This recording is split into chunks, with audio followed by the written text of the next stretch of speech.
Sosial media udah pasti banyak negatifnya ya. Namanya juga mancing-mancing orang buat terkenal lah, untuk contohnya kayak viral atau apa kayak gitu. Kita sendiri yang harus mencari tahu soal itu tanpa yang namanya sosial media. Sosial media terlalu banyak negatifnya, Seth. Kalau bisa ya datang ke tempatnya, kita sendiri yang harus mengeksplor. Kalau kita bisa mengeksplor, kita bakal dapat suatu positif yang banyak banget yang bisa kita, dan ilmu yang banyak banget yang bisa kita bisa dimajuin buat ke future-nya kita. Namaste Meredos. Kita kedatangan tamu lagi nih. Hari ini, Kak Kailash akan menceritakan pengalamannya selama belajar di Acharya University, India. Kira-kira gimana ya rasanya? Yuk disimak video kali ini. Meredos, selamat datang kembali ke channel kami Thai Ops Belajar di India. Jika kalian mau belajar lebih tentang India, klik subscribe dan jangan lupa untuk menyalakan notifikasinya.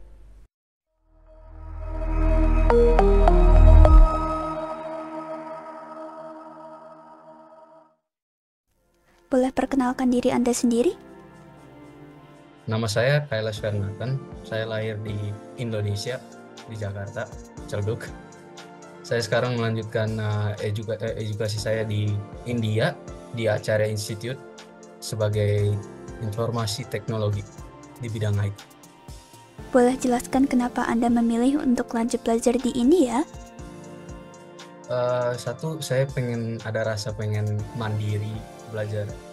Satu, belajar mandiri, dan satu, emang di sini bagusnya belajar teknologi. Mereka fokus dalam satu bidang, jadi kita bisa fokus kita juga bisa ada interest dalam satu bidang itu. Mereka juga ngasih interest ke kita, ngajarin kita dengan baik kayak gitu. Makanya saya pilih India di acara. Bagaimana persepsi Anda mengenai India sebelum ke India? Adakah kekhawatiran atau harapan? Concern sih memang ada takutnya dikit, karena emang banyak orang yang bilangnya agak, ya kalau misalnya kita ke bagian negatifnya gitu ya pasti kita ke bawah juga sama mereka. Tapi kalau kita ambil positifnya gitu, kita ikutin mata pelajarannya, kita kasih respect, mereka juga kasih respect. Sesimpel itu. Dengan mudah kalau bisa dibilang, cara mereka ngajar juga kita bisa ngerti. Setelah ke India, apakah persepsi itu masih ada atau sudah berubah? Sekarang sih udah nggak ada ya. Soalnya kalau misalnya biasa yang dipikirin di otak tuh, kalau misalnya kita kan anak internasional gitu, kalau misalnya kita nanya ke guru atau apa gitu, takut misalnya dikirain kita orang internasional, jadi di bahasanya bahasa aneh, kita nggak ngerti gitu. Tapi nggak ada, di sini baik kok. Guru-gurunya kalau kita ada sesuatu yang bermasalah di satu ini, mereka ngajarin kita sesudah kelas juga, mereka manggil kita supaya kita juga bisa ngerti dengan baik. Sempat culture shock tidak? Culture shock sih iya banyak. Kalau aku bisa bilang di sini tuh lebih banyak mereka festivalnya itu dirayainnya lebih gede banget. Baru hari ini tuh yang pas Onam itu kita ada yang joget, ada yang nyanyi, ramai pokoknya segerumpulan gitu dalam satu kampus gitu, kita semua main-main gitu. Dan mereka juga nggak mandang, kita sama sesama aja saling ngobrol. Mereka juga ngajarin bahasa mereka ke kita supaya kita juga ngerti dikit-dikit lah. Apa saja kegiatan Anda selama belajar di India? Jadwal kelasnya seperti apa? Pas pagi saya bangun jam 6-an, kelas mulai jam 9.50. Di antara jam segitu kita udah harus persiapan diri, contoh kayak biasa hari-hariannya kita gosok gigi apa segala gitu, makan makan pagi, sarapan buat dapat energi buat aktivitas kita paginya. Saya ada kelas dari jam 9.50 sampai jam 4. Di kelas-kelas itu ada banyak iniannya, ada banyak pelajaran, total ada 4. Contoh kalau misalnya kemarin pas hari Jumat, saya ada kelas pertama CA, yaitu Computer Architecture. Di situ kita mempelajarin soal komputer, arsitek dari komputer. Banyak-banyak lab activitiesnya juga dari situ. Dari activitiesnya kita juga bisa dapat ngerti dari gurunya apa yang gurunya ngomongin. Contoh ya dari praktek-prakteknya seperti itu. Dan pas selesai jam 4.50-nya itu ada sebenarnya ada waktu buat kita ngomong ke gurunya kalau kita ada soal masalah dalam satu ini atau apa gitu, satu pelajaran kita ada masalah dalam satu chapter gini-gini. Kita bisa ngasih tahu ke mereka supaya mereka besoknya bisa diulangin lagi pelajarannya itu, atau di waktu itu aja dikasih tahu pelajarannya seperti apa, apa yang kamu harus pelajarin gini-gini. Mereka ngasih tahu. Jadi malamnya itu kita bisa pelajarin, besoknya kita udah bisa siap lanjutin hari yang baru. Saya tinggal di hostelnya kampus ini acara ya. Jadi kita ada banyak aktivitasnya juga di sini. Jam 6-nya gitu dikasih nonton di layar gitu. Semua kita bisa ngumpul, ngobrol bareng, nonton bareng, sambil makan bareng juga kalau bisa mau ambil snack-snacknya seperti itu. Nah, ntar ditayang kayak di depan, di luar hostelnya gitu ditayang dari proyektor gitu. Kita bisa nonton banyak hal, movies, ada international movies also, English movies. Saya biasa tidur jam 10:30 atau jam 11 kalau misalnya hari-hari yang besoknya hari-hari penting kayak Senin, Selasa, Rabu, Kamis, Jumat. Kalau hari-hari biasa kita kebanyakan main bersama, soalnya ini kan hostel ya. Jadi kita banyak temen di kumpulan sini, jadi kita kadang-kadang suka main Uno atau Ludo gitu-gitu. Kadang kita juga nggak tahu waktu. Dalam berkuliah, bahasa apa yang digunakan untuk belajar? Bahasa internasional yaitu Inggris. Di sana kita mesti ngomong pakai bahasa Inggris, soalnya itu common language ya. Jadi semua bisa ngerti. Ada beberapa yang kurang dengan bahasa Inggrisnya juga. Mereka tapi ada teman-teman mereka yang ngerti bahasa Inggris. Jadi gurunya ntar ngasih tahu ke orang itu dan itu ngasih tahu ke temennya pakai bahasa mereka.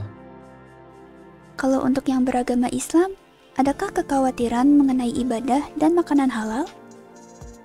Saya pernah tanya ke teman saya soal ini, mereka jawab mereka nggak ada masalah sama sekali. Soalnya mereka memang benar-benar di sini banyak juga anak-anaknya, jadi mereka kadang-kadang suka pergi bareng ke tempatnya dekat sekolah, dekat kampusnya sendiri udah ada itu tempat ibadahnya mereka.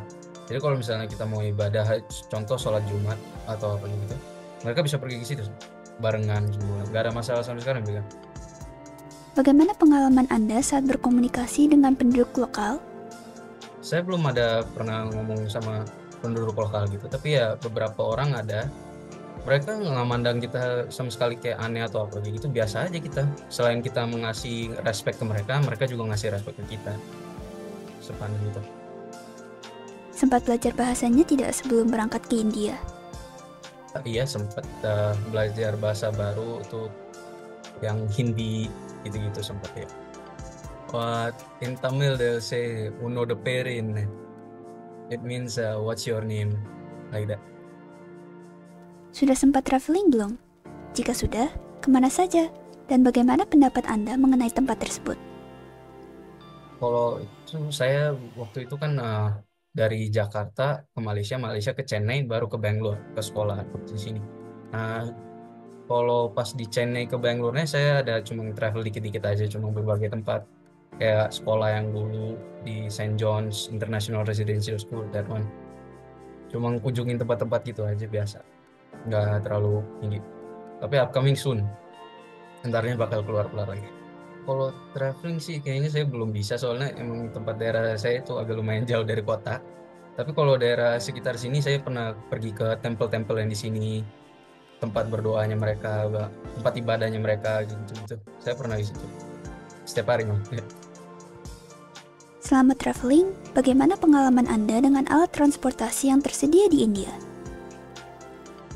Transportasi saya belum pernah, tapi ya, metro ya saya pernah.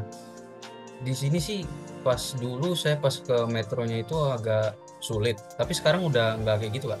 Udah agak lumayan ada bisa buat orang duduk atau apa segitu, nggak ada bermasalah kayak dulu. Soalnya ini bagian Bangalore-nya sih bagus ya. Kalau untuk biaya hidup, apakah lebih mahal atau murah dibandingkan di Indonesia? Kayaknya di Indonesia lebih mahal sih dikit. Sini lebih agak murahan gitu. Saya ngerasa kayak 100.000 di sana tuh cuma kayak dapet berbagai macam makanan doang kayak gitu. Tapi kalau di sini 100.000 lumayan banyak dapat egg roll atau apa-apa gitu banyak. Contohnya kayak chicken wrap gitu lah, lumayan banyak ya. Bagaimana pendapat Anda tentang makanan yang ada di sana? Apakah sesuai seleranya? Saya emang suka pedas. Nah, di sini juga emang ada banyak opsi-opsinya sebenarnya juga banyak juga. Ada dekat-dekat sekitar sini ada yang Chinese food juga. Kalau bisa ke daerah city side-nya juga bisa Chinese food. Tapi saya lebih prefer ke spicy food sih, Kak. Jadi suka dengan makanan-makanan sini emang biryani gitu-gitu enak di sini. Lebih pedesan kalau contoh ya, kalau misalnya rendang dibanding ayam rendang dibanding sama biryani di sini tuh lebih pedesan biryani sih, bisa ada opsinya gitu. Menurut Anda, apakah budaya di India memiliki kesamaan dengan budaya di Indonesia? Kalau dibilang sih sama, tapi mereka di sini lebih banyak kebudayaan mereka. Kalau bisa dibilang banyak culturalnya gitulah, aktivitasnya tuh lebih banyak di sini. Contoh kayak tadi saya bilang ini juga eh, tanggal 31 itu kan ada acara Diwali gitu-gitu kan ya. Nah, di situ ntar pasti ada acara kayak banyak sekumpulan orang nggak mandang sama sekali kayak gitu ya. Mandang sih enggak, tapi mereka tuh ngumpulin satu kampus gitu dalam satu tempat, kayak misalnya kayak basketball court atau apa kayak gitu, mereka bisa nyanyi atau joget atau banyak aktivitas yang lainnya juga, Kak. Presentasi tentang IT atau ngasih ide juga ke mereka. Mereka bisa bantu dengan apa yang kita ada, asal kalau kita ngasih tunjuk interest saja ke mereka. Apakah pengalaman Anda tentang keamanan di India? Keamanan di India di semua tempat sih sebenarnya, ada beberapa tempat yang nggak aman atau aman gitu. Itu sesuai kita sendiri. Kalau misalnya kita udah benar-benar tahu itu tempat, maksudnya kalau dibilang kita balik lagi kayak tadi, kalau kita ngasih respect atau apa, mereka juga balikin respect ke kita. Jadi kita nggak ada, itu semua tergantung kita sebenarnya. Kalau kita ngasih tunjuk attitude yang bagus dengan baik hati ke mereka, mereka juga ngasih yang sama ke kita. Sempat lihat adanya kasta tidak selama di India? Itu saya belum pernah lihat, Kak. Saya masih daerah kampus, belum main. Apakah menurut Anda India itu mirip dengan yang digambarkan oleh sosial media? Sosial media udah pasti banyak negatifnya ya. Namanya juga mancing-mancing orang buat terkenal lah, untuk contohnya kayak viral atau apa kayak gitu. Ya salah satu opsinya itu ya nanya ke orang yang udah benar-benar pelajarin dari India, atau enggak menanya ke orang-orang yang lahir di India. Nggak ada masalah sama sekali soal itu. Kita sendiri yang harus mencari tahu soal itu tanpa yang namanya sosial media. Soalnya banyak banyak banget negatif yang dari India. Contoh misalnya makanannya aneh-aneh atau apa kayak gitu. Itu kan kalau misalnya kita ke tempat-tempat yang aneh juga. Contoh kalau misalnya kita di hostel atau di daerah kampus atau bagian kota pakai gitu kan nggak ada mereka di situ. Dan di sini juga emang populasinya kan orang banyak, nggak mungkin orang mengasih suatu makanan kayak seperti itu. Justru malah di sini enak. Sosial media terlalu banyak negatifnya, Seth. Kalau bisa ya datang ke tempatnya, kita sendiri yang harus mengeksplor. Kalau kita bisa mengeksplor, kita bakal dapat suatu positif yang banyak banget yang bisa kita, dan ilmu yang banyak banget yang bisa kita bisa dimajuin buat ke future-nya kita. Di sini banyak luas, tempatnya luas, banyak banget ilmu kreatif banyak di daerah sini. Mudahkah Anda untuk beradaptasi saat di India? Beradaptasi di suatu tempat yang baru itu pasti nggak mudah. Tapi sekalinya kita ada energi buat ke situ ya, itu semua bakal dapat hal-hal yang baru yang enak yang bisa kita dapat. Dan itu semua bakal bagus buat ntar ke future-nya kita. Jadi kita nggak ada masalah ke sini. Jadi buat ntar orang ada masalah atau apa, kita bisa membantu mereka juga. Contoh kayak IT kan emang bagus di sini, kita bisa pelajaran yang bagus, mereka juga fokus dengan suatu pelajaran itu. Apakah pendapat Anda tentang sistem edukasi di India? Lalu bisakah dibandingkan dengan sistem edukasi di Indonesia? Ya bisa. Kalau misalnya di India tuh mereka fokus dalam satu bidang kayak matematika, informasi teknologi, STEAM, kayak gitu-gitu, mereka fokus dalam bidang itu, benar-benar fokus. Dalam 3 tahun, contoh BCA, mereka kalau ambil dalam 3 tahun mereka bakal fokus dengan suatu hal itu. Bagaimana dosen-dosen yang ada di sana? Berkualitaskah? Guru-guru di sini sih kalau bisa dibilang expert. Ada yang dari cyber security gitu-gitu jadi mengajarin kita gitu. Ada juga yang dari luar, guru-gurunya ada yang dari luar, dari soft skill kayak gitu-gitu, dari luar mereka ngajarin kita. Dan menurut aku sih kok aku belum nggak ada masalah sama sekali sama guru. Soalnya kalau kita ada benar-benar ada masalah dalam satu hal, itu antara eh, mereka yang bantuin kita atau kita yang harus ngomong ke mereka, ke guru kita. Eh, Tentu guru kita pasti bantu, dan itu udah pasti masuk ke otak kita, benar-benar bantu tuh. Sampai praktek, sampai detail prakteknya semua dilakuin depan mereka. Kalau enggak ya pasti dipanggil depan kelas, ya gitu-gitu. Presentasi. Yang paling pentingnya dalam mereka itu komunikasi. Kalau kita berkomunikasi, mereka bisa membantu. Apakah buku-bukunya murah?